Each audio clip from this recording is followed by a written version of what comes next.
Thank you very much. Distinguished ladies and gentlemen, Your Excellencies, Ministers, Vice Ministers, Deputy Ministers, my name is Anamarija Viček and I am State Secretary at the Ministry of Education, Science and Technological Development of the Republic of Serbia, and I was also the convener of the national consultations that we ran in Serbia as preparations for this very important pre-summit. It is my utmost pleasure and honor to be greeting you in the name of our first Vice President and the Minister of Education, Science and Technological Development, Mr. Branko Ružić. From April to June 2022, the Ministry of Education, Science and Technological Development of the Republic of Serbia has run national consultations as a preparation for this pre-summit with over 1,000 participants.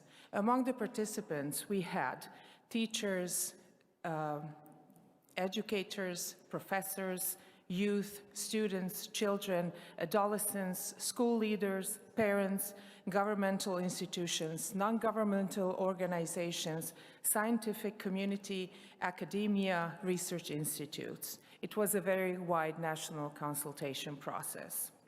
Luckily, just over a few years ago, in Serbia, we had a similar national consultation process as preparation of the national strategy for education development until 2030, which was adopted by the government of Serbia in June 2021 with a 3-year action plan. So when I say luckily, we had those consultations as well. They were very similar to the ones that we just had a few weeks or months ago. Please let me mention COVID, the pandemic that was mentioned previously as well. It has also taught us very important things, 3 important things. One of the important things that COVID has taught us is that education is important. Right after the health system, all eyes were pointed on education. It means that education is important. We have learned that we have much more potential than we thought. We had digital education even prior to that, but the acceleration of the system was amazing during the COVID situation. And we have also learned that vulnerable families, vulnerable children are even more vulnerable in a crisis situation. We are still in a survival mode after the COVID pandemic situation. It is really hard to think about transforming the education system in a crisis or in a survival mode. However, we have several areas that we think that are very important when thinking about transforming education. First, to further strengthen inclusive, equitable, safe, and healthy schools.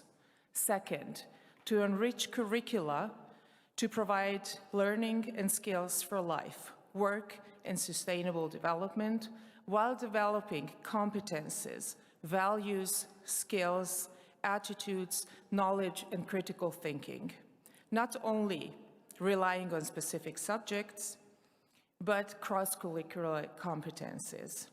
To have teachers step out of their comfort zones, step out of their own subjects. Third, improve the system of initial teacher training, professional development, and in-service teacher training, not only digital competences, but working on teacher-parent relationships or teacher-student communication. 4, digital learning and transformation, not only developing teachers' competencies and school infrastructures, but also supporting families of poor or marginalized children who cannot afford it.